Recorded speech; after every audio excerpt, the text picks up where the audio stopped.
Bonsoir à tous. Ce soir, un complément à notre dernière étude sur la Trinité, à savoir l'incarnation et la mort du Fils de Dieu sur la croix. On va voir pourquoi.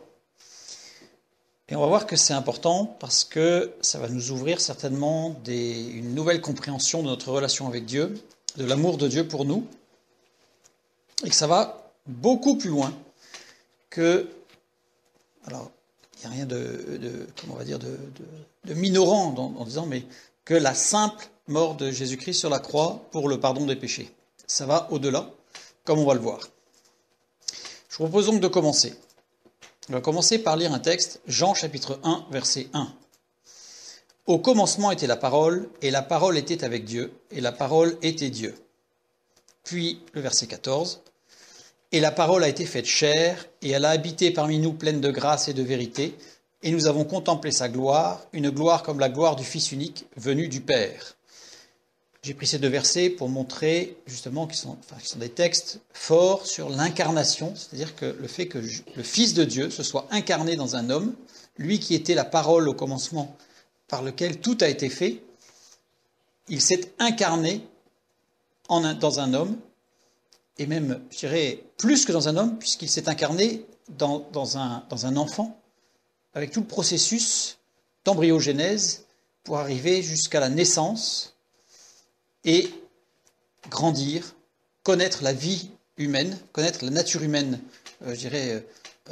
entièrement, jusqu'à la mort qui fait partie, aujourd'hui en tout cas, de la nature humaine.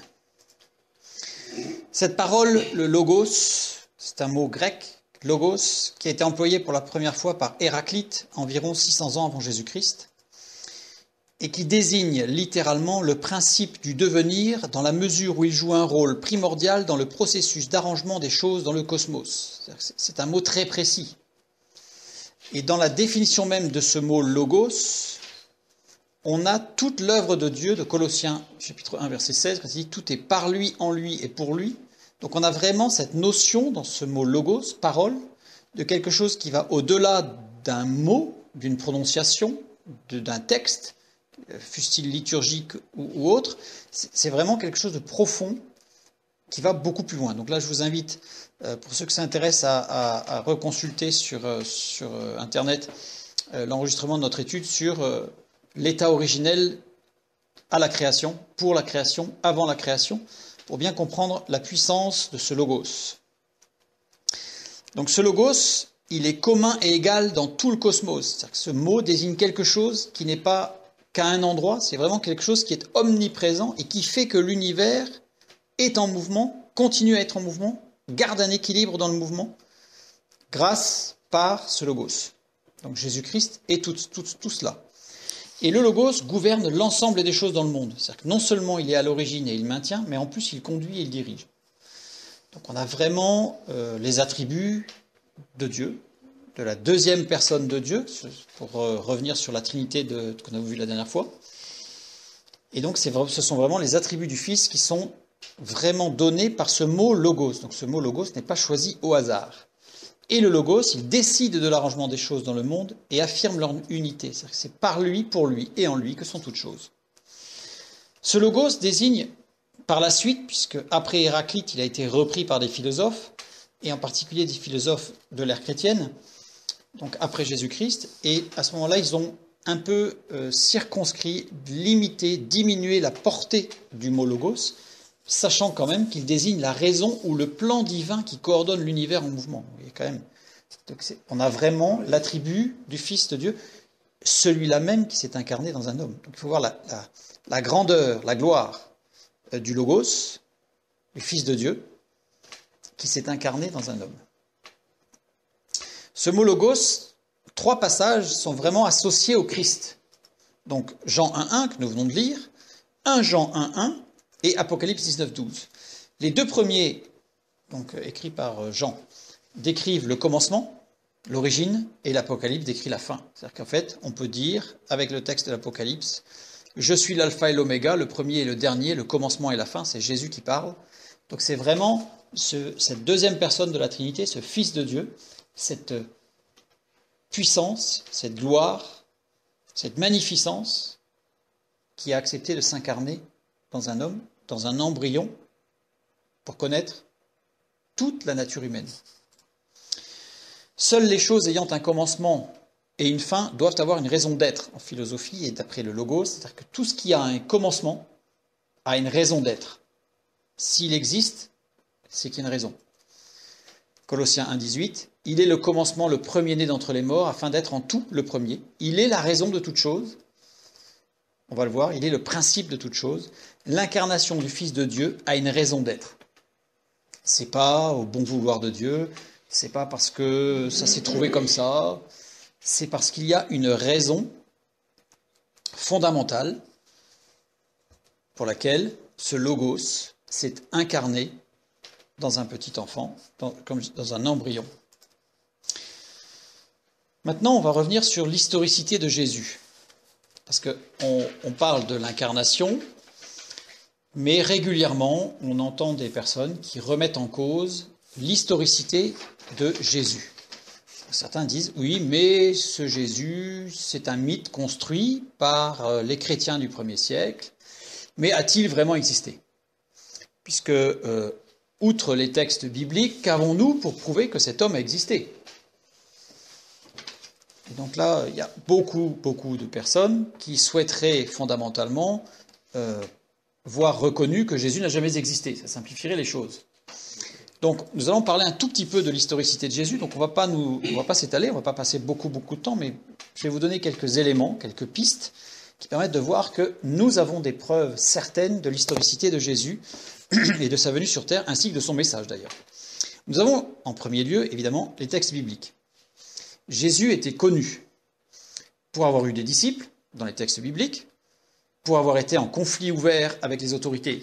On voit bien dans les textes bibliques que Jésus ne s'est pas fait très discret, c'est-à-dire que sans vouloir non plus attirer les foules et faire un véritable show, même au niveau politique ou militaire, Jésus s'est ouvertement positionné, en tout cas, face aux autorités, qu'elles soient politiques ou religieuses. Donc les autorités romaines,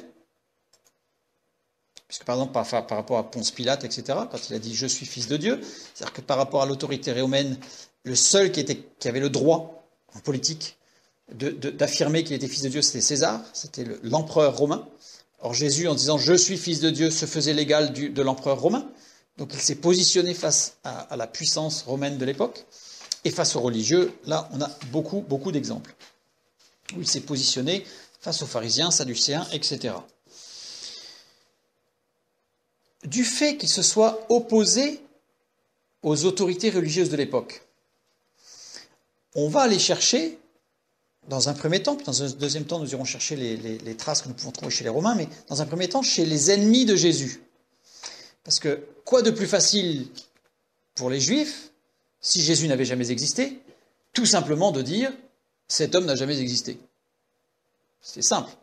Or, si on prend le Talmud qui est l'ouvrage de référence de la culture juive, donc avec tous les écrits, alors il y a des écrits qui sont des commentaires des textes bibliques, et il y a d'autres textes dans le Talmud, en particulier le Talmud de Babylone, qui nous parlent de la vie religieuse juive de l'époque. Donc le Talmud, c'est autre chose que l'Ancien Testament. Le Talmud parle essentiellement de l'Ancien Testament, s'appuie sur l'Ancien Testament, commente l'Ancien Testament, et parfois commente l'actualité de l'époque au vu de l'Ancien Testament. En fait, c'est vraiment un commentaire qui se base et qui s'oriente uniquement par rapport au Tanakh, c'est-à-dire l'Ancien Testament. Donc dans le Talmud, nous allons voir quelques citations, ensuite je vais les mettre tous, mais on ne va pas toutes les lire. C'est simplement que ceux qui voudront sur Internet pourront tout simplement regarder la vidéo, faire pause et pouvoir prendre des notes. Mais en tout cas, on va prendre quelques-unes.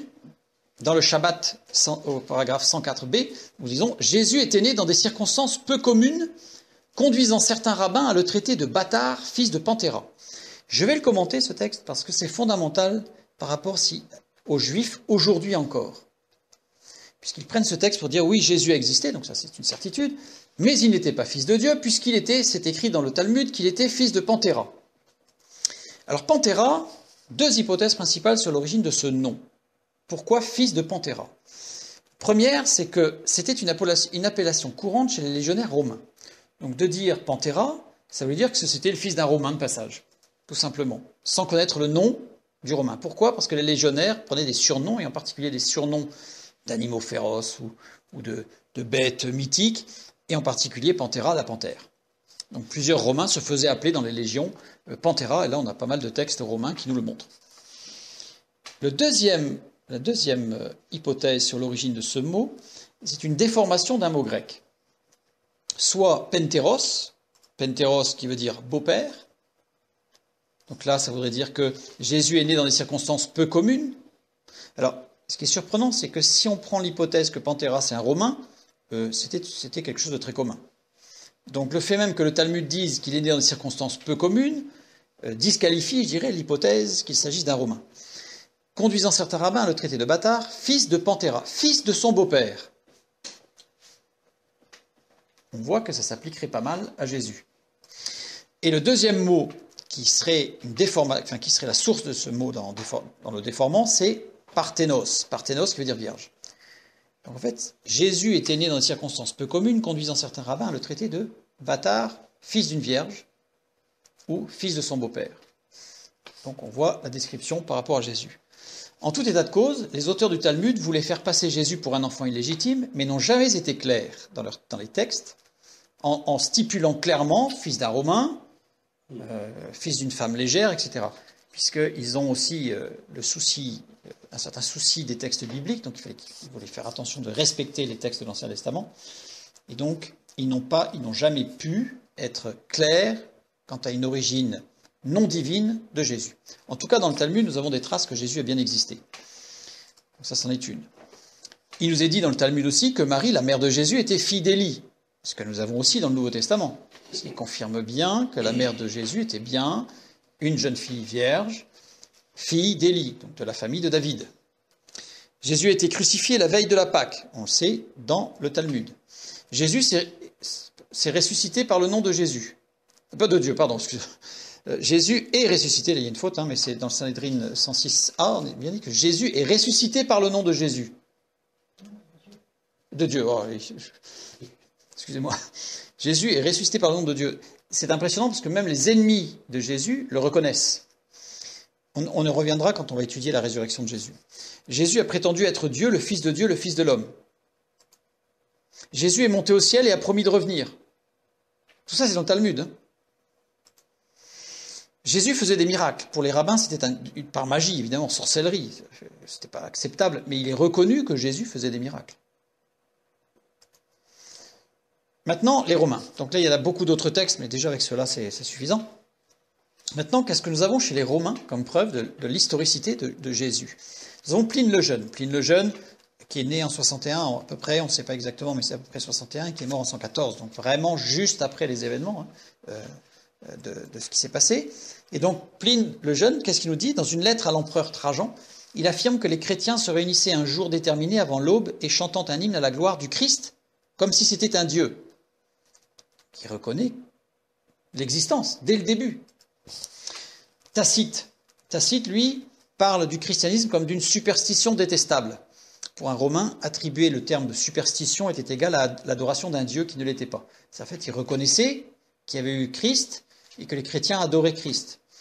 On a Tacite encore, qui a écrit dans les Annales, Christ, sous le règne du principal de Tibère, avait été livré au supplice par le procurateur Ponce Pilate. Donc on a encore des textes romains qui prouvent que Jésus-Christ a bien existé, non seulement qu'il existait, mais que ce que nous décrivent les textes bibliques correspond à la réalité. Évidemment, nous, on n'a aucun doute, mais c'est une preuve de plus. Il affirme, alors Suétone maintenant, affirme que l'empereur Claude expulsa les Juifs de Rome car sous l'influence de Chrestus, là il a écrit Christus, mais il s'agissait de Christ, Christus.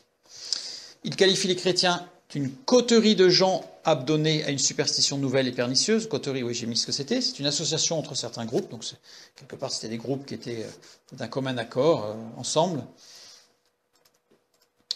Trajan, dans sa vie de Saturnin et datant de 134, il parle des vicissitudes religieuses de l'époque. Et il dit « Le patriarche lui-même est contraint par d'aucuns à adorer Sérapis, par d'autres à se prosterner devant le Christ. Donc je passe Aristide, Samosate, Diogène, Diognète, pardon, c'est pas le même, Diognète, etc., etc., etc. Les ennemis de Jésus et du christianisme, les historiens, les philosophes, reconnaissent que Jésus existait. Donc l'historicité de Jésus ne peut pas être remise en cause.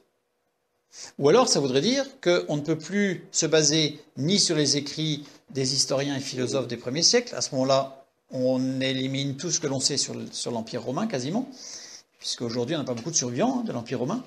Donc on n'a que des textes anciens. Donc s'il faut les supprimer, à ce moment-là, supprimons tout et on n'a plus rien. Donc là, sinon, on supprime toutes les bases de l'histoire. Voilà. Donc ça c'est clair.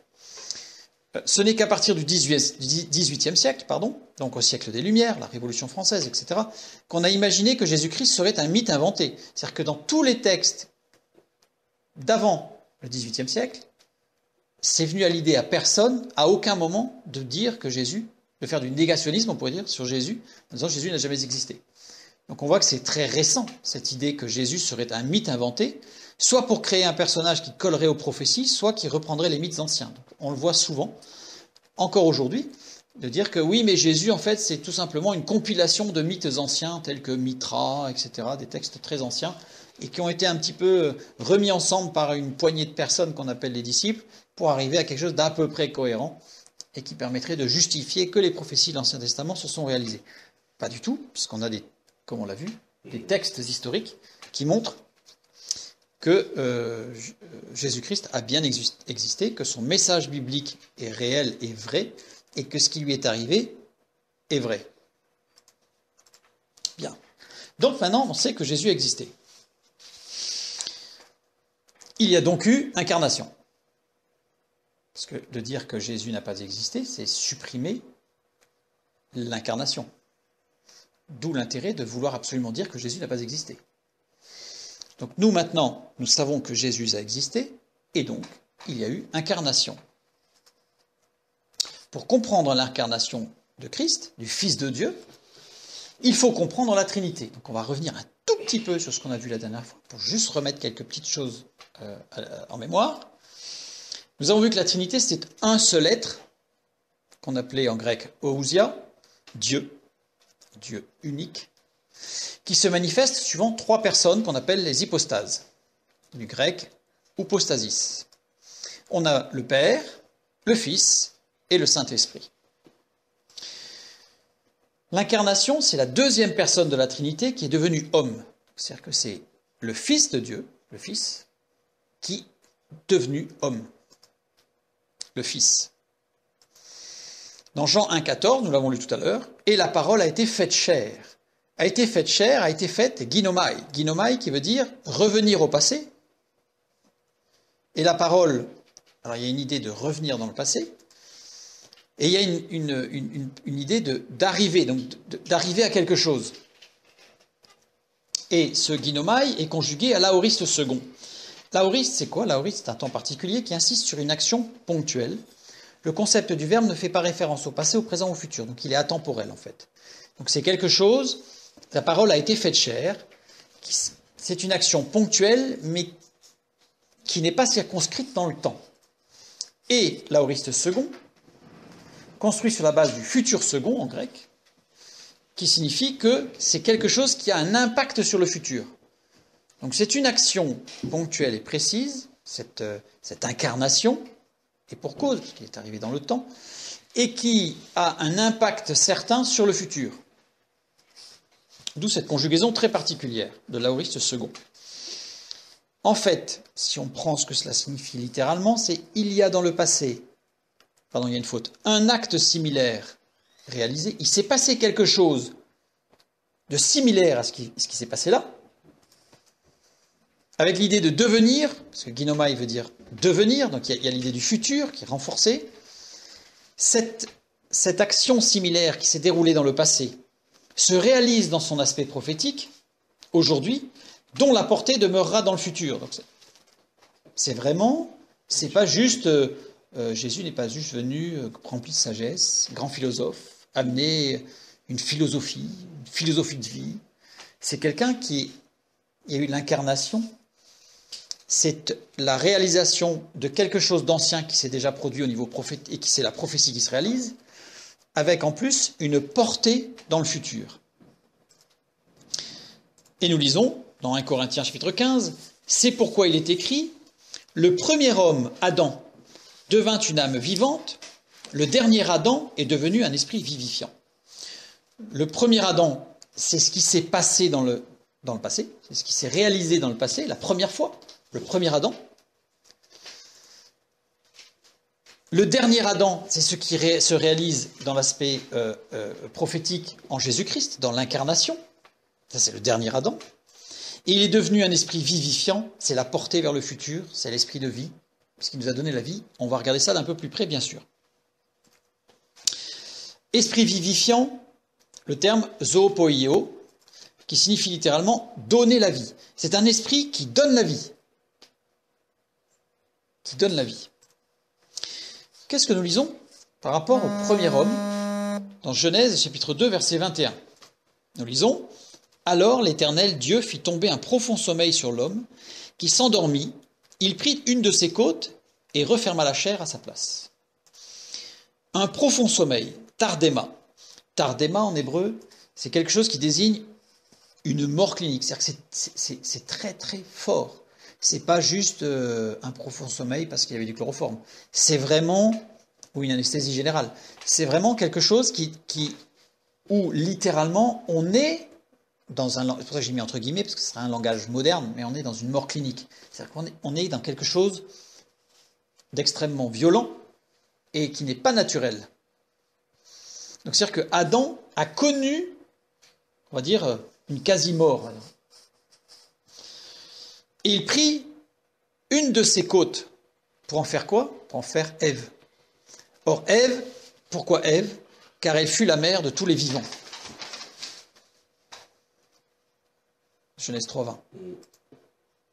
Et dans 1 Pierre 3:18, nous lisons « Christ aussi a souffert une fois pour les péchés, lui juste pour les injustes, afin de nous amener à Dieu, ayant été mis à mort quant à la chair, mais ayant été rendu vivant quant à l'esprit. » Et dans Jean 19:34, nous lisons « Mais un des soldats lui perça le côté avec une lance, et aussitôt il sortit de l'eau et du sang. » On voit on ne va pas l'étudier, mais il y a un parallélisme prophétique évident entre ce qui s'est produit dans le jardin d'Éden pour Adam, le premier homme, le premier Adam, et ce qui s'est produit pour Jésus, le second Adam, c'est-à-dire le dernier, pas d'autre, le second Adam, qui est venu pour être vivifiant, donc pour donner la vie.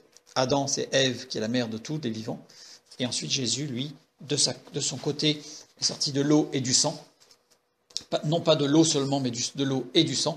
Donc en fait, il y a le sang, la chair, l'eau, l'esprit, donc qui a donné la vie, pour donner la vie justement à l'humanité. Donc on voit que cette incarnation, c'est pas le fruit du hasard, il a tout été préparé, bien entendu, on va le voir à maintes reprises. C'est la réalisation prophétique de quelque chose qui a un impact sur l'avenir, sur le futur de l'humanité. Maintenant, l'incarnation. L'incarnation, c'est la réunion de deux natures. Le Fils de Dieu, ce que nous avons vu tout à l'heure, participant de la nature divine, puisqu'il est Dieu, participant de la nature humaine, puisqu'il est homme. Donc, dans le Fils de Dieu, il y a la réunion des deux natures, pleinement divin, pleinement humain. Jésus-Christ est la réunion des deux natures, l'incarnation. 1 Jean 5,6, nous lisons, c'est lui, Jésus-Christ, qui est venu avec de l'eau, ce qu'on a vu tout à l'heure, et du sang. Non avec l'eau seulement, mais avec l'eau et avec le sang. Nous avons la réunion de l'eau, l'image de la nature divine, et du sang, l'image de la nature humaine. Mais cela paraît être totalement incompatible. C'est-à-dire que là, on arrive à une sorte de paradoxe, de quelque chose qui n'est pas logique et qui ne tient pas. L'homme est limité, par exemple, et Dieu est infini, illimité. Comment est-ce que c'est possible qu'en un seul être, Jésus, puisse se réunir un homme, Jésus, et le Fils de Dieu, dans sa divinité, qui est infini. Infini, puisque rien que le fait que Jésus, pour aller d'un endroit à l'autre, il devait marcher. Alors que Dieu, il n'a pas à se déplacer, il est omniprésent. Donc on voit bien qu'il y a des oppositions. Jésus eut faim. Jésus eut soif. Jésus a grandi en sagesse, c'est-à-dire qu'il n'est pas né avec la sagesse, il a grandi en sagesse. Jésus a appris l'obéissance, c'est-à-dire qu'il n'est pas né avec l'obéissance innée, il a appris l'obéissance. Donc on voit que Jésus a connu les limites du corps, Jésus a connu une progression intellectuelle, morale, etc., etc. C'est-à-dire qu'il a grandi comme un enfant, comme tous les enfants, pour devenir un homme. Ce genre d'opposition, le problème, c'est que voilà, c'est que ce genre d'opposition ne considère que les natures du Fils de Dieu, la nature humaine et la nature divine. Cette considération, le fait de se poser ce genre de questions, on se dit mais il y a quand même une antinomie, un paradoxe. Et c'est souvent ce que font les opposants à l'œuvre de Christ, et qui sont des athées, qui veulent absolument détruire la foi. Ils disent mais c'est du n'importe quoi, parce que regardez, Dieu est infini, d'après vous, et Jésus était fini. Dieu n'a pas faim et soif, et Jésus avait faim et soif. Alors comment est-ce qu'il peut être Dieu et avoir faim et soif, etc. Ou même, il ne connaissait ni l'heure, ni la date. Bref. Mais on oublie la notion de personne. C'est ce que nous avons vu quand nous avons étudié la Trinité. C'est-à-dire que c'est la personne qui fait le lien entre les deux natures. Ce n'est pas Dieu en tant que Dieu qui devient chair et qui a faim et soif. Ce n'est pas Dieu qui devient chair. C'est une personne qui est totalement homme et parfaitement Dieu. C'est une personne qui relie les deux natures. On va donner un exemple après qui va permettre de bien comprendre, parce que ça peut être assez difficile à saisir. Cette personne, c'est Jésus-Christ, qui relie les deux natures. Elle relie la nature humaine, totalement homme, en Jésus, et elle relie la nature divine, parfaitement Dieu, Christ. C'est pour ça que c'est Jésus-Christ qui sauve. Il relie les deux. Et celui qui fait le lien, c'est justement le Fils de Dieu, qui est aussi le Fils de l'homme. Jésus-Christ, qui relie les deux natures en une seule personne. Il faut bien insister sur le fait que c'est une personne qui a deux natures. On va prendre un exemple pour essayer de comprendre. Alors, je dis tout de suite, cet exemple, bien entendu, est limité et ne reflète pas tous les aspects, évidemment, de Jésus-Christ dans cette double nature et cette perfection de l'union de ces deux natures. On va prendre deux ordinateurs. Un ancien modèle, que certains vont reconnaître, et on va imaginer un modèle tout nouveau, le dernier cri du modèle de l'ordinateur. Et avec ça, une connexion Internet.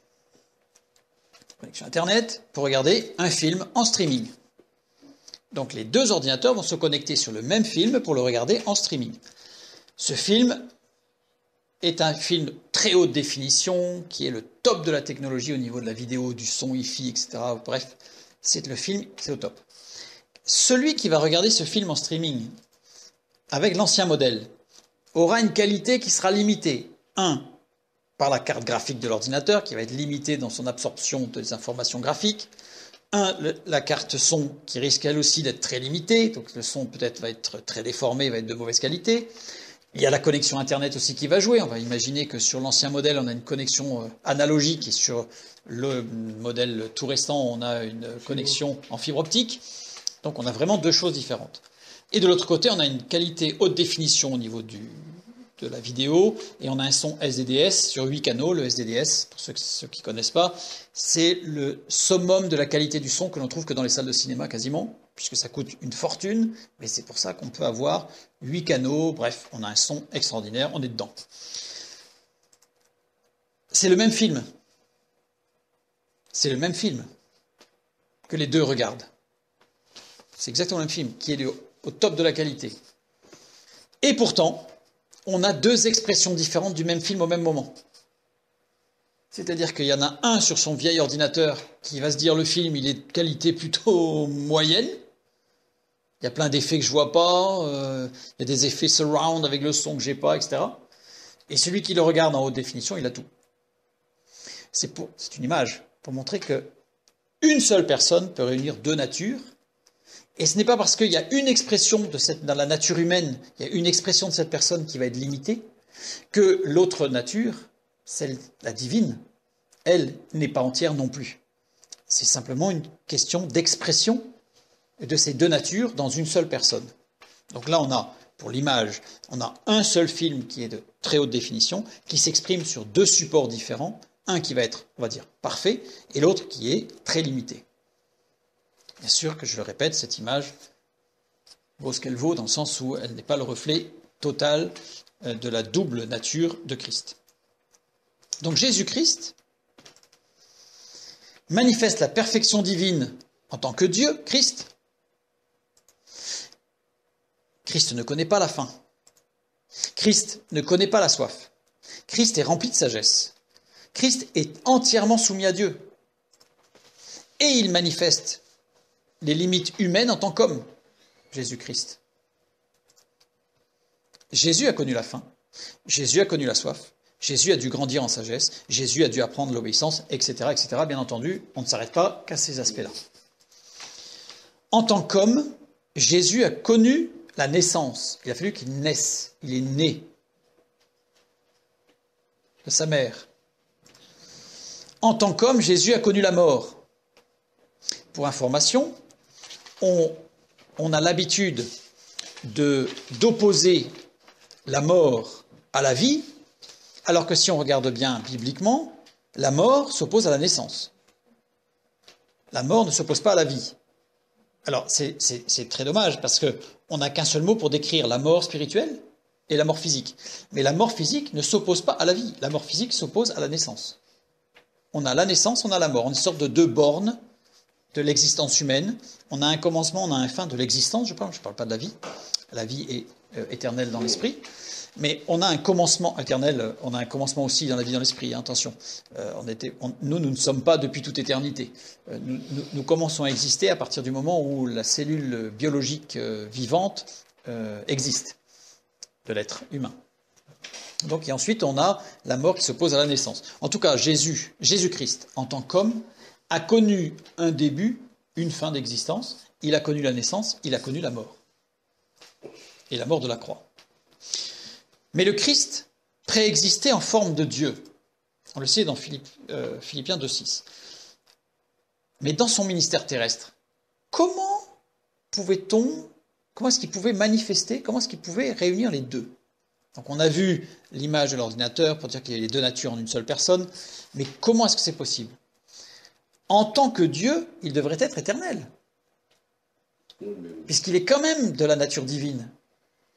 Donc on revient sur ce point-là pour vraiment essayer de bien comprendre. Il y avait une connexion Internet avec Dieu. Le changement ne se produit pas au niveau de sa nature divine, parce que souvent on considère que Jésus est mort, et donc certains vont même jusqu'à dire Dieu est mort sur la croix. Dieu n'est pas mort. On n'est pas non plus dans la deuxième personne de Dieu qui serait morte, évidemment. Donc le changement ne se produit pas au niveau de la nature divine, mais le changement se produit au niveau de la nature humaine. Donc les changements, même le fait que Jésus vieillisse, que Jésus grandisse par rapport à l'enfant, parce qu'on aurait pu imaginer qu'à un moment donné, que Jésus soit apparu au même titre que Melchizedek dans l'Ancien Testament, quand il a rencontré Abraham, où il nous dit que Melchizedek n'avait ni parents, ni descendants, ni ascendants, ni descendants. De toute éternité, il est apparu, il était là, voilà, et après il n'est plus là. Bon. On aurait pu très bien imaginer que Jésus se serait incarné comme ça, avec une apparence humaine à l'âge de 30 ans, pourquoi pas.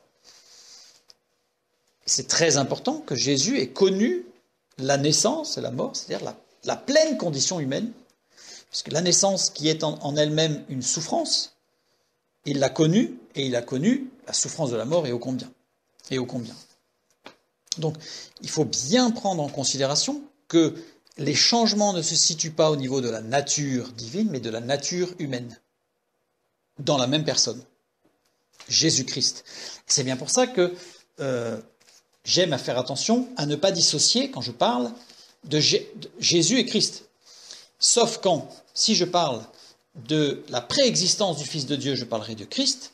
Si je parle de la nature purement humaine, je dirais de l'homme Jésus, c'est Jésus, mais c'est Jésus-Christ qui est la personne unique qui manifestait les deux natures. Donc la nature humaine, elle commence par la naissance et elle se termine par la mort, c'est ce que nous avons dit.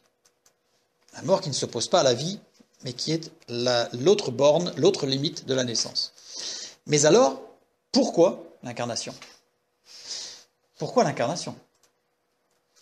Alors, il y a une thèse on va voir, qui est parfaitement biblique, mais j'ai voulu noter un petit peu les pères de cette thèse, même si ce ne sont pas les pères, parce que c'est la parole de Dieu, évidemment, mais ceux qui l'ont mis un peu en exergue. C'est Anselme de Cantorbéry ou Jean Calvin.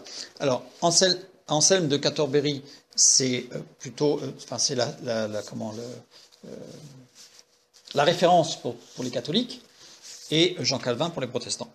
Mais c'est la même chose. L'homme a péché contre Dieu. La dette envers Dieu est infinie. C'est-à-dire que la dette, les conséquences de cette chute dans le jardin d'Éden, elle est infinie. Elle est incalculable. Elle est immensément grande. Donc, l'homme ne peut pas rembourser cette dette. Puisque l'homme, en tant qu'être fini, par définition, il ne peut pas remplacer une dette qui est infinie. Quelqu'un de fini ne peut pas rembourser ou réparer quelque chose d'infini, puisqu'il est lui-même fini, limité. Donc, par essence même, l'homme ne peut pas rembourser cette dette, de par sa nature humaine. Dieu devait donc s'incarner pour qu'en tant qu'homme, la dette puisse être remboursée. Puisqu'en s'incarnant avec l'homme qui a la double nature, qui a cette nature humaine, donc qui est pleinement homme, et qui a la nature divine dans l'infini, dans la non-limite de Dieu, eh bien en s'incarnant, il pouvait lui rembourser cette dette, puisqu'il avait la double nature. Il n'était pas, entre guillemets, que limité. Il était aussi de la nature divine. Jésus-Christ est mort à la croix pour payer cette dette. Voilà. Jésus-Christ est mort à la croix pour payer cette dette infinie. D'après Anselme de Cantorbéry et Jean Calvin, qui sont les bases fondamentales des doctrines sur le salut en Christ et l'œuvre de la croix, le ministère de Jésus se résume dans sa mort. C'est-à-dire que le ministère de Jésus, le but ultime du ministère de Jésus, c'est sa mort. Il fallait qu'il meure pour payer la dette du péché. À ce moment-là, vient une question. Et à partir de cette question, d'ailleurs, on pourrait même décliner plusieurs questions. L'incarnation est une œuvre extraordinaire.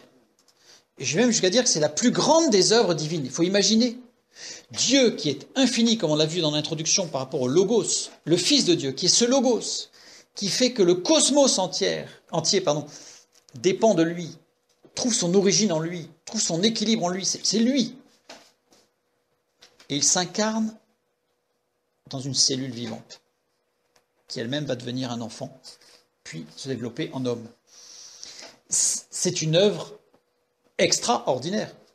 C'est une œuvre inconcevable. Qu'on arrive encore à imaginer l'œuvre de Dieu dans la création, c'est puissant, c'est merveilleux. Mais que Dieu lui-même, qu'une des personnes de Dieu s'incarne, c'est là quasiment incroyable, c'est énorme. Et dans Apocalypse 3,14, nous lisons « Voici ce que dit l'Amen, le témoin fidèle et véritable, le commencement de la création de Dieu. » Donc là, il est parlé de Jésus, qui parle à l'une des églises, des 7 églises dans l'Apocalypse. Il dit « Voici ce que dit l'Amen, le témoin véritable, et le témoin fidèle et véritable, le commencement de la création de Dieu. » Le mot commencement, c'est arché. Arché qui veut dire principe. Donc le principe de la création de Dieu. Ce mot veut dire origine. Donc l'origine de la création de Dieu. Donc il est à l'origine de toute chose. D'ailleurs, on a vu le logos, mais on aurait pu parler du verbe créer, bacha, dans Genèse chapitre 1, verset 1. Au commencement, Dieu créa c'est bacha. Bacha qui, dans sa construction des racines, signifie fils de Dieu, signifie taillé par le verbe. Donc c'est vraiment le Fils de Dieu qui a créé. Et arché veut dire récapitulation, summum. C'est la récapitulation. Il condense tout. Toutes les merveilles de la création sont en lui. Il est la plus grande des œuvres divines. Il est la plus grande des œuvres divines. Pourquoi la plus grande œuvre de Dieu serait-elle conditionnée par le péché humain? C'est-à-dire qu'on a vu dans la Trinité que Dieu est un être inconditionné, c'est-à-dire qu'en fait, rien n'a d'influence sur lui. Il est par lui-même. On dit, je suis celui qui suis. Il est par lui-même. Il n'est influencé par rien, ni dans sa volonté, ni dans sa pensée, ni dans ses actions, ni dans ce qu'il est lui-même, parce qu'il est le principe de lui-même. Comment est-ce que c'est possible que ce Dieu inconditionné, la plus grande de ses œuvres, soit conditionnée par le péché? C'est-à-dire, quelque part, on voit que cette approche amène à une réflexion qui met un peu en porte-à-faux la divinité de Dieu dans sa perfection. Elle porte atteinte à cette divinité. La plus grande œuvre de Dieu serait contingente au péché de l'homme. C'est-à-dire qu'elle serait sous-tendue par le péché de l'homme. Elle serait dépendante du péché de l'homme. C'est-à-dire que Dieu n'aurait pu faire que sa plus grande des œuvres uniquement parce qu'il y avait le péché. Il y a quelque chose qui ne va pas. Dieu, dans son essence, est pourtant totalement indépendant. C'est ce que je viens de dire. Si l'incarnation est contingente au péché de l'homme, alors, ça veut dire que l'incarnation n'aurait pas eu lieu s'il n'y avait pas eu de péché. Qu'est-ce que ça veut dire? Ça veut dire que le Fils de Dieu ne se serait pas incarné s'il n'y avait pas eu de péché. Si l'incarnation n'a que pour but la mort sur la croix, et que la mort sur la croix, c'est le remboursement de cette dette infinie qu'est le péché, s'il n'y avait pas eu de péché, pas d'incarnation. L'incarnation, elle ne servirait que de moyen de résoudre le problème du péché. Ce serait qu'un moyen pour résoudre un problème. La plus belle des œuvres de Dieu ne serait qu'un moyen pour résoudre un problème. La vie de Jésus-Christ ne compterait pas puisque seule la mort importerait. Parce que s'il est incarné uniquement pour mourir sur la croix, pourquoi est-ce qu'à ce moment-là, il est passé par toutes les phases humaines? Pourquoi est-ce qu'il ne serait pas apparu, comme je dis tout à l'heure, comme Melchizedek, à la limite, hop, à l'âge de 30 ans, tout d'un coup, pouf, voilà, il est là, il fait son ministère de 3 ans, et puis il meurt. Quel intérêt? Pourquoi l'incarnation depuis l'enfant? Alors qu'en plus, dans la parole de Dieu, il ne nous est pas parlé de l'enfance de Jésus. On ne sait juste de lui qu'un seul événement à l'âge de 12 ans, qui nous montre bien d'ailleurs la nécessité de son apprentissage, etc.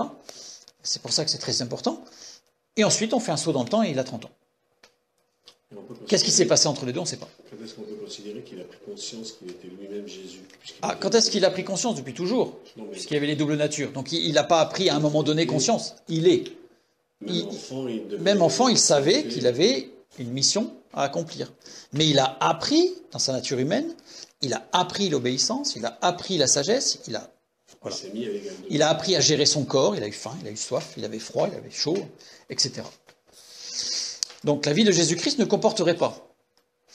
Donc là, on voit que ça amène des questions, en fait. Ça amène des questions. Alors, j'ai mis une référence ici, c'est Jean Dunscott, pour ceux que ça intéresse, c'est un philosophe théologien du XIIIe siècle, qui, pour ceux vraiment que ça intéresse, tout ce que je vais dire là, en fait, il l'a vraiment creusé. Donc, si vous cherchez des ouvrages de citation de cette personne, vous aurez des éléments qui vous permettront d'aller plus loin. Sachant que, pour information aussi, Dunscott, XIIIe siècle, mais tout ce dont on parle là a été soulevé dès les premiers pères de l'Église, puisque par exemple Irénée de Lyon, lui, qui est un père de l'Église du IIe siècle, donc qui est arrivé aux alentours des 120, donc 130 me semble-t-il de mémoire, donc c'est-à-dire très peu de temps après la mort de Jean, après l'Apocalypse, lui-même a soulevé ces questions. En fait, ce sont des questions fondamentales dès l'origine de l'Église. C'est pas quelque chose qui arrive de façon très moderne. Voilà, il faut quand même le dire. Donc on continue. L'incarnation ne peut donc se comprendre qu'à partir de la volonté divine et de son amour. En fait, ok, même par rapport au pardon des péchés, au remboursement de cette dette, on sait que Dieu est amour et que c'est un amour infini, dans sa perfection d'ailleurs, comme on l'a vu la dernière fois dans la Trinité, cette manifestation de l'amour dans la Trinité. Il a accepté, il a donné, Jean 3,16, car Dieu a tant aimé le monde qu'il a donné son Fils unique afin que quiconque croit en lui ne périsse point mais qu'il ait la vie éternelle. C'est extraordinaire. Là on ne peut dire qu'amen, c'est formidable et on loue Dieu pour cela. Mais Dieu, partons du fait que Dieu est amour. Nous avons vu que tout amour, on en a déjà parlé la dernière fois donc je ne vais pas redétailler, tout amour implique une union. Dans un couple, l'amour implique l'union. Alors il y a d'abord une union spirituelle dans le couple, ensuite il y a une union émotionnelle et qui va finir par une union physique. Donc il y a union dans un couple. Entre amis, il y a union aussi, par des activités communes. On s'unit suivant des axes communs. On répondra aux questions après. Dans l'Église, il y a union aussi, évidemment. Puisqu'il y a une communion de foi. Et donc communion, il y a union dans communion. D'ailleurs, le sens de communion, c'est plusieurs qui sont unis ensemble dans quelque chose qui est plus qu'une activité. Là, quand on est dans communion, ça veut dire qu'en fait, on a une même profession de foi, on peut avoir un même but de développement de vie, etc. Donc c'est ce qu'on appelle une communion. Donc dans l'Église, il y a union. Il y a une communion d'esprit, évidemment. Par l'esprit avec un grand E, c'est l'esprit de Dieu qui nous unit. Etc., évidemment, à décliner autant que l'on veut. Mais cette union n'est possible qu'entre même nature, qu'entre deux ou voire plusieurs êtres de même nature. Comme pour une greffe. Si je prends une greffe, pour qu'il y ait union des chairs dans la greffe, il faut qu'elle soit de même nature. On ne peut pas greffer n'importe quel organe ou membre sur n'importe quel corps. Il faut qu'il y ait une unité, quelque part, dans la nature des chairs qui sont assemblées. C'est une évidence. Et on voit même que même pour des greffes, il faut qu'il y ait plus que ça, parce qu'il faut même entre deux hommes, ça ne marche pas. Entre deux êtres humains, ça ne marche pas forcément. Il faut qu'il y ait beaucoup de choses en commun pour que la greffe puisse se prendre et qu'à ce moment-là, les deux chairs ne forment plus qu'une. Et encore, ils risquent de rejet toujours. Donc pour qu'il y ait une union parfaite, il faut que les deux natures soient parfaitement identiques. Nous savons que Dieu aime. Dieu est amour. Dieu aime. L'amour parfait implique l'union. L'union implique l'identité des natures. Il faut que les deux natures soient identiques pour qu'il y ait union. S'il n'y a pas d'identité des natures, il ne peut pas y avoir union. D'ailleurs, on prend les textes par rapport à un couple qui se formerait avec un attelage disparate, etc. On voit bien qu'à partir du moment où il n'y a pas la même nature, et qui va au-delà du physique, qui est spirituel, évidemment, eh bien, l'union n'est pas possible. L'union n'est pas possible. En tout cas, l'union parfaite et totale. Or, Dieu et l'homme sont de nature incompatibles. Dieu est de nature divine, l'homme est de nature humaine. Dieu est infini, l'homme est fini. L'union n'est pas possible. Dieu est éternel, l'homme est temporel. Naissance, mort. Dieu est omniprésent, il est partout. L'homme est circonscrit dans l'espace. Je ne suis pas partout. Même s'il y a certaines théories qui tendent à dire qu'on peut être un peu partout, parce que c'est très compliqué, mais pour essayer justement de sortir de l'état limité l'homme. Aujourd'hui, l'homme veut être un Dieu, donc il veut se sortir de ses limites. Il ne s'en sortira pas. On voit la différence de nature, etc., etc. Là, j'ai pris 3 exemples, mais il en existe évidemment, je n'allais pas dire une infinité, mais presque. C'est-à-dire qu'il y a autant d'attributs divins qu'il y a de limitations humaines en face.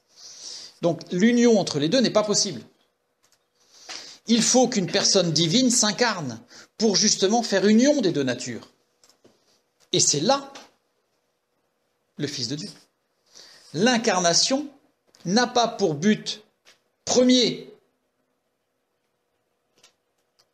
fais attention à ce que je dis, n'a pas pour but premier, dès la fondation du monde, le pardon des péchés, le remboursement de cette dette sur la croix.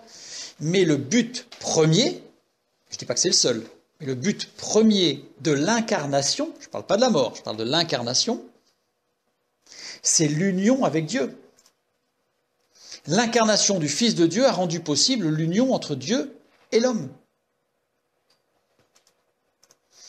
Jésus-Christ, le Fils de Dieu incarné, il assume, on a vu, pleinement la nature divine et pleinement la nature humaine. Dans cette personne divine, il y a union des deux natures. Dans la personne divine du Fils de Dieu, la deuxième personne de la Trinité. Il y a, parce qu'il a pris sur lui un attribut de plus qui est l'attribut de la nature humaine, parmi tous les attributs qu'il avait. Il a pris en plus la nature humaine, ce qui a permis, dans cette personne divine, l'union des deux natures. Seul lui pouvait le faire. Acte d'amour.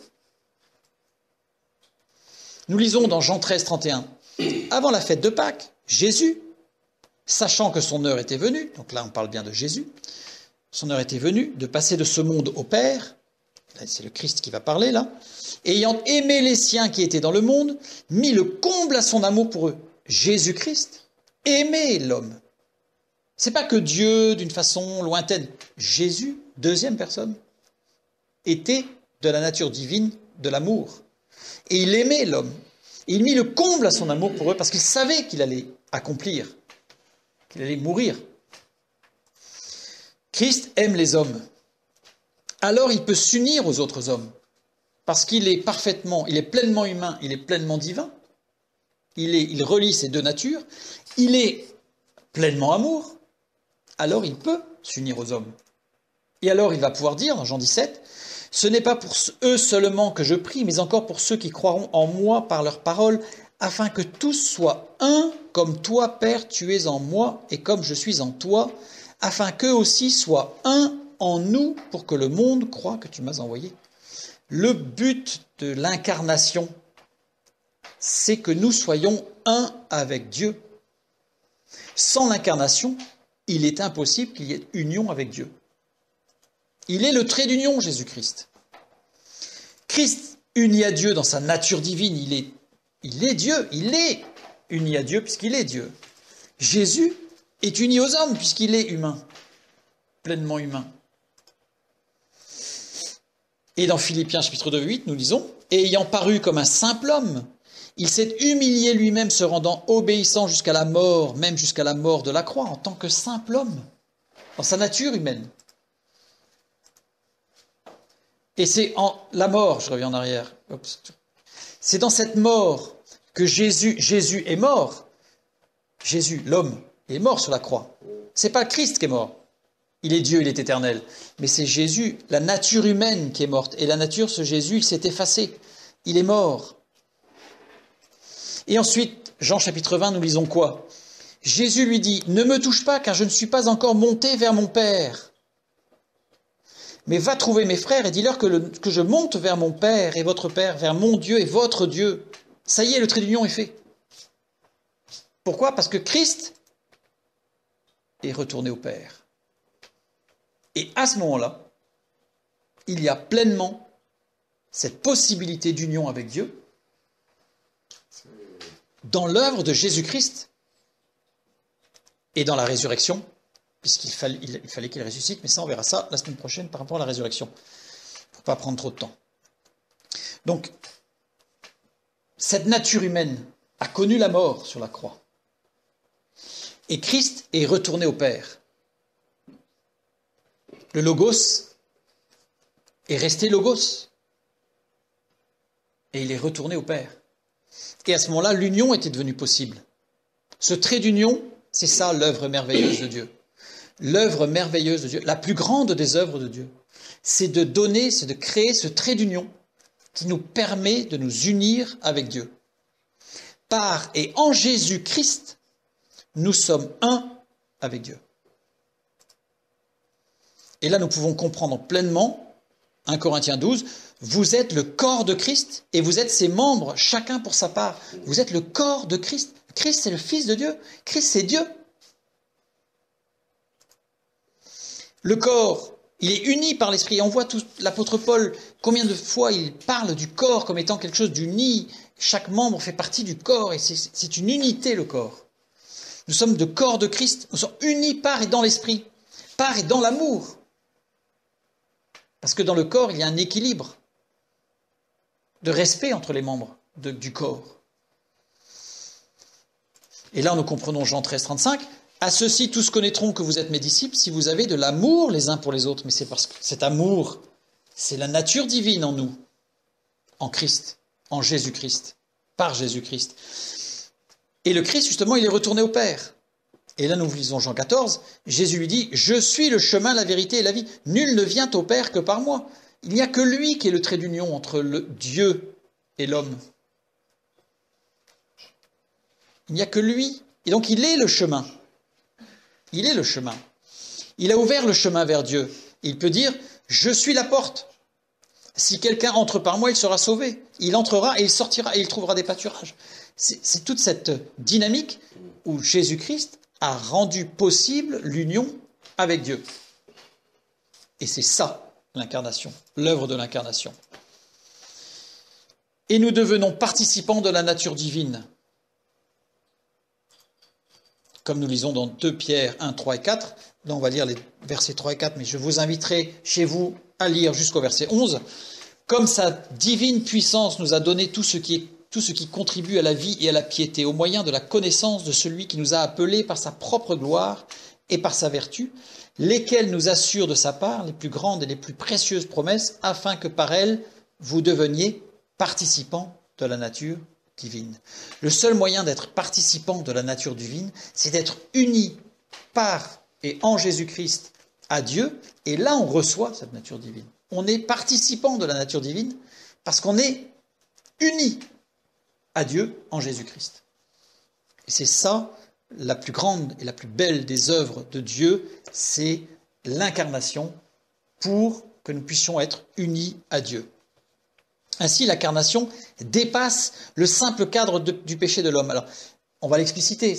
Attention, on n'amoindrit pas du tout l'œuvre de la croix. On parle de l'incarnation. Ça veut dire que si l'homme n'avait pas péché, le Fils de Dieu se serait quand même incarné pour que l'union avec Dieu soit possible. Acte 15, 15, nous lisons « Et avec cela s'accordent les paroles des prophètes selon qu'il est écrit. Après cela, je reviendrai, et je relèverai de sa chute la tente de David, j'en réparerai les ruines et je la redresserai, afin que le reste des hommes cherche le Seigneur, ainsi que toutes les nations sur lesquelles mon nom est invoqué, dit le Seigneur, qui fait ces choses, et à qui elles sont connues de toute éternité. » Ça veut dire que le plan de Dieu, de l'union avec l'homme, il est connu de toute éternité. Alors, on pourrait dire, oui, mais comme il savait déjà par avance que l'homme allait pécher, il avait déjà prévu, donc il savait, mais en fait, il faisait... On fait des galipettes, là. On fait de la pirouette. On essaye de justifier que, en disant, oui, mais Dieu savait d'avance, mais il a laissé la liberté, mais il savait... Non, en fait, oui, il a laissé la liberté. Oui, il est omniscient. Oui, il savait. Mais en même temps, c'était dans le projet de Dieu, de la création, que l'homme s'unisse à Dieu par l'incarnation du Fils de Dieu, depuis la fondation du monde, depuis toute éternité. Et cet amour de Dieu, on voit qu'il n'est pas né quelque part au moment de la chute, mais qu'il était déjà préexistant même à la création. C'est-à-dire que Dieu a créé, et là je renvoie vers notre étude sur l'état originel, avant la création, Genèse 1.1, et Dieu a créé par amour, dans l'amour, avec déjà le plan de l'incarnation. Par contre, dans ce plan de l'incarnation, on a bien l'œuvre de la croix qui va intervenir. Mais dans notre esprit, très souvent, en tant que chrétien et même non chrétien, quand on parle de l'œuvre de la croix de Jésus-Christ, c'est automatiquement l'œuvre de la croix, c'est le symbole de l'incarnation. Or, pas du tout. Pas du tout. L'œuvre de la croix n'est là que, j'ai mis entre guillemets, parce que c'est énorme, bien sûr. Pardon, c'est énorme. Mais ce n'est que pour résoudre un problème. L'incarnation, elle est là pour l'amour de Dieu, pour l'expression de l'amour de Dieu. Donc, et ce problème, c'est le péché. Mais pas uniquement. On va le voir. C'est parce qu'il y a eu le péché qu'il faut la croix. Mais ce n'est pas parce qu'il y a eu péché qu'il faut l'incarnation. On l'a bien compris maintenant. L'incarnation est là pour qu'on puisse s'unir avec Dieu.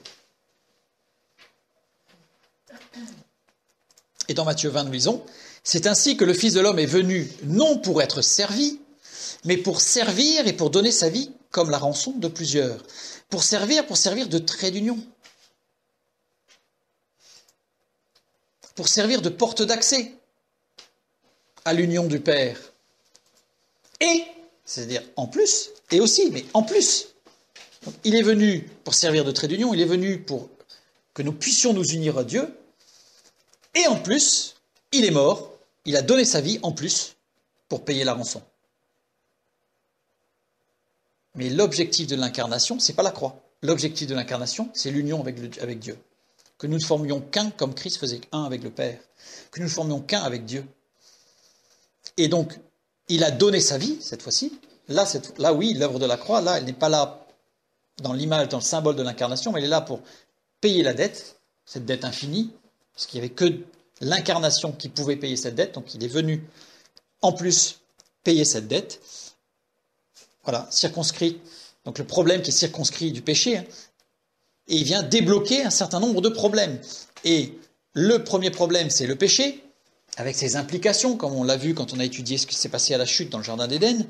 Donc avec toutes les implications du péché, et avec notre dépendance à nos sens, et ce qui va nous amener dans une autodestruction qui va être physique, émotionnelle et spirituelle, pour arriver jusqu'à une dépression du corps, de l'âme et de l'esprit, si on peut le dire, sachant que l'esprit, c'est différent.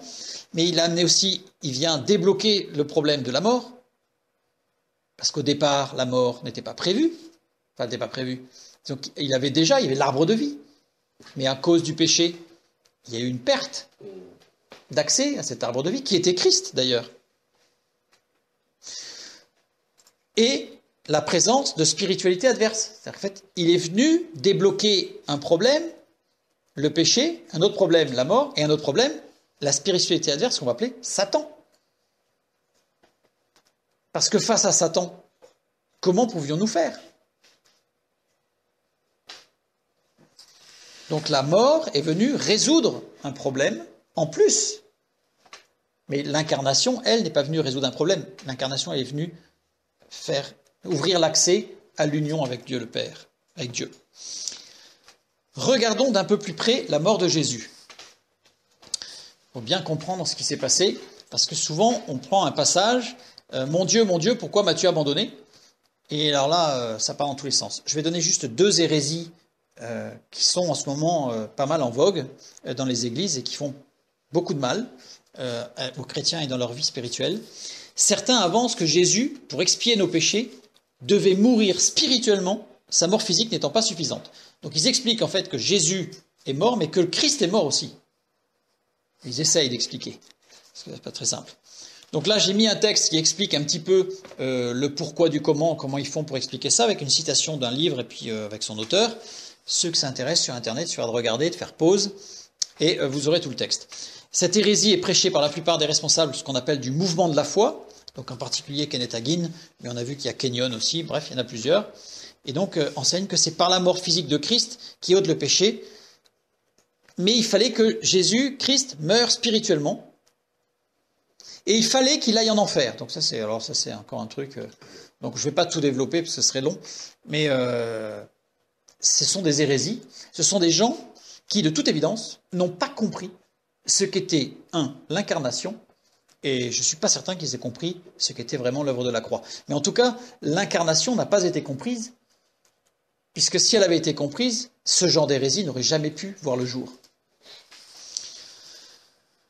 Donc, on regarde un peu plus loin. La deuxième chose, c'est selon certains enseignements, Jésus s'est identifié au pécheur en devenant lui-même un pécheur. En fait, ils disent qu'au moment de la mort, quand il dit « Mon Dieu, pourquoi m'as-tu abandonné ?» c'est-à-dire que là, il est devenu pécheur pour accomplir le sacrifice. Et il s'appuie sur un texte de 2 Corinthiens 5, 21 pour affirmer cela. « Celui qui n'a point connu le péché, il l'a fait devenir péché pour nous, afin que nous devenions en lui justice de Dieu. » Alors, on ne va pas l'étudier, parce que ça nous amènerait trop loin à fond, mais on va juste regarder rapidement. Faire devenir péché, c'est une référence à l'œuvre substitutive de la mort de Jésus sur la croix.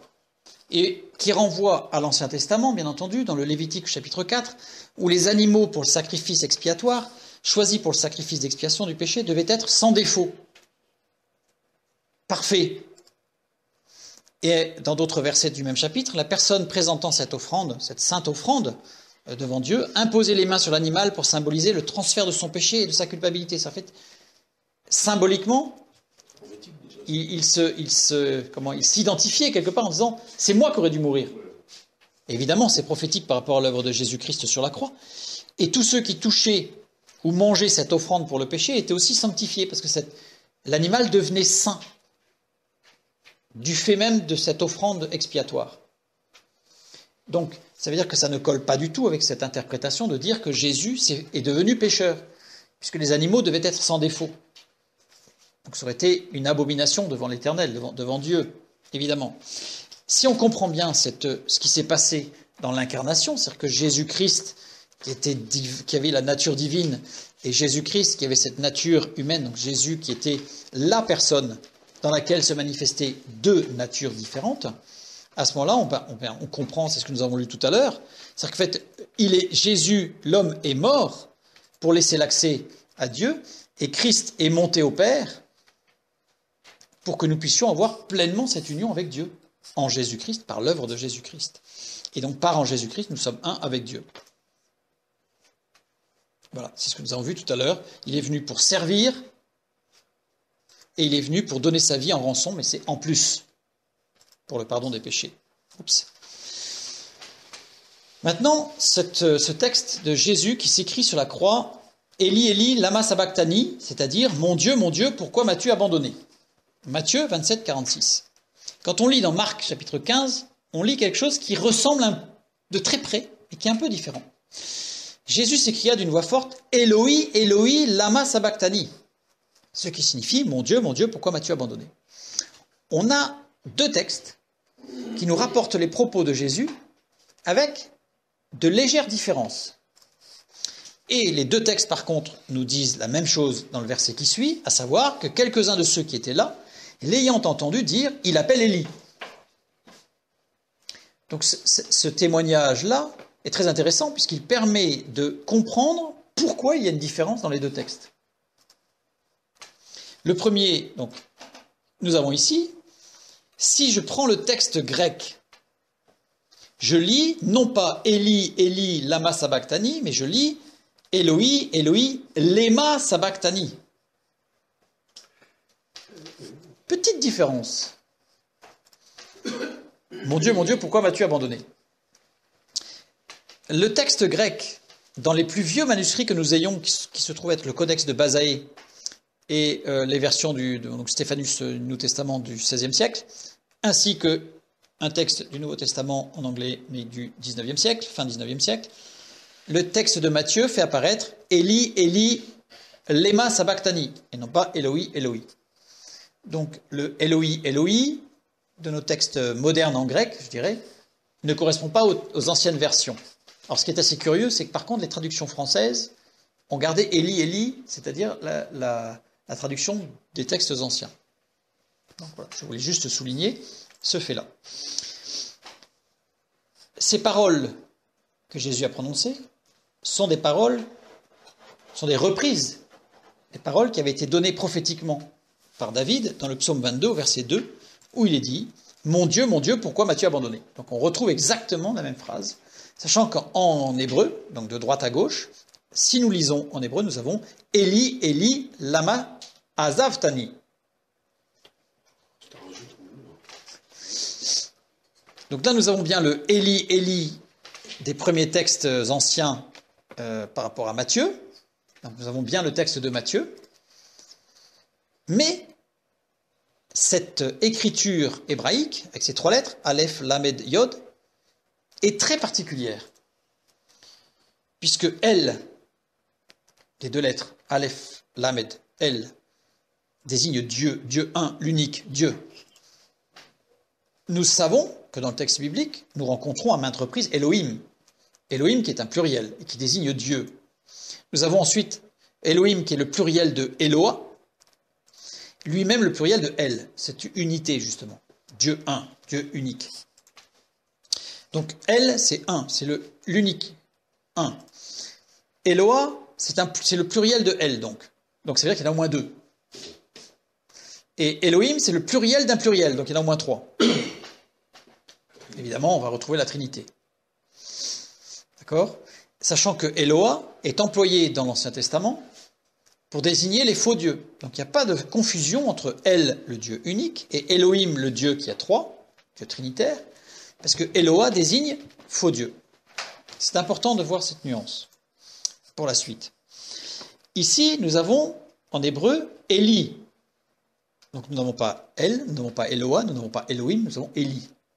Eli, qui est une construction à mi-chemin entre un pluriel, qui aurait été Elim, puisque le pluriel en hébreu, c'est, on rajoute la terminaison Yod, Meim, Im, donc Elohim, ça aurait été un pluriel, et le singulier qui est El. Donc dans la construction du mot, on a quelque chose de très particulier, c'est qu'on a c'est comme si on avait une amorce de pluriel, mais on n'a pas le pluriel. Vous voyez ? Donc c'est très difficile à expliquer, puisque de façon, enfin, l'orthographe là est mis un petit peu en porte-à-faux. En fait, Jésus s'adresse à Dieu, c'est pour ça qu'on a pu traduire par mon Dieu, mais d'ailleurs il ne s'adresse pas à son Père, d'ailleurs remarquez bien. C'est-à-dire que là, c'est Jésus sur la croix, la nature humaine qui est en train de mourir, qui va mourir. Et il n'est pas en train de dire « Abba Père ». Il dit « Mon Dieu, mon Dieu ». Donc on voit bien la brisure entre l'attribut de la nature humaine qui va mourir, l'homme, simple homme, comme dit le texte biblique, qui va mourir, qui va connaître la mort dans sa nature humaine, qui s'adresse à Dieu et qui dit « Mon Dieu, mon Dieu ». Et là, il s'adresse au Père et à l'Esprit. Mais il ne s'adresse pas à lui-même. C'est pour ça qu'il y a mon Dieu, mon Dieu. Il y avait une souffrance quand même qui était importante. Ah, mais il y a une souffrance énorme, énorme. Il faut voir ce qu'il a souffert. Faire, entre guillemets, délirer et pas forcément être... Non, mais il n'a pas déliré. Il n'a pas déliré. Il est resté vraiment dans sa pleine conscience de ce qu'il faisait. Et la preuve en est, c'est que ce sont ses dernières paroles, comme nous allons voir tout à l'heure. Et certes, il s'adressait aux deux autres personnes de Dieu, les deux autres personnes de la Trinité, les deux autres hypostases de Dieu, mais il n'a pas employé Eloa, qui pourtant est un pluriel de deux, parce que Eloa serait amené à une distinction dans la nature de Dieu, or Dieu est indivisible. Et en plus, Eloa désigne les faux dieux. Donc il ne pouvait pas dire Eloa. Par Élie, il n'a pas mis Élie, là le texte ne nous dit pas Élie avec le « et » au milieu ici, vous voyez, qui aurait été le début de Elohim, ce qui aurait été plus cohérent, parce qu'en fait, il y a une double faute. Il y a le pluriel qui n'est pas complet, d'une part, et en plus, il manque ce que nous, on rappelait la lettre H, c'est-à-dire le « et » du mot Elohim, qui désigne Dieu. Parce que cette expression désigne la deuxième personne de la Trinité dans le psaume 136, avec le H, avec le « et », Eloi. Ça, on le voit, pour ceux que ça intéresse, pour vous revoir la chose, dans notre étude sur la parole de Dieu révélée et inspirée, la planche numéro 5. Il suffit de reprendre l'enregistrement et j'explicite pourquoi Eloi, avec le « et », concerne la deuxième personne de la Trinité. Et comme Jésus-Christ, c'est le Fils de Dieu, il est la deuxième personne, il ne veut pas s'adresser à lui-même. Donc, il emploie Élie, Élie, pour bien montrer qu'il s'adresse aux deux autres personnes de la Trinité. Lama sabachthani. Pourquoi m'as-tu abandonné? Et là, on a vraiment cette brisure entre la nature humaine qui est en train de mourir, dans des souffrances terribles, et donc il connaît Dieu, dans sa nature, Jésus-Christ, connaît la souffrance, dans sa nature humaine. Il connaît la souffrance. Et si je reprends maintenant les deux textes, on va voir que c'est extraordinaire, ces deux textes de Matthieu et de Marc. Donc on a le premier texte ici de Matthieu, j'ai repris la forme grecque des premiers textes que nous avons, c'est-à-dire Élie, Élie, Lema sabachthani. Et dans Marc, nous avons Eloi, Eloi, Lama sabachthani. Donc on a une différence. Le psaume 22 nous dit « Mon Dieu, pourquoi m'as-tu abandonné? Élie, Élie, lama azavtani » Donc là, on retrouve le Élie, on retrouve le lama. En fait, les deux textes bibliques nous interpellent puisqu'ils ont chacun un morceau littéral en grec du texte du psaume 22, verset 2.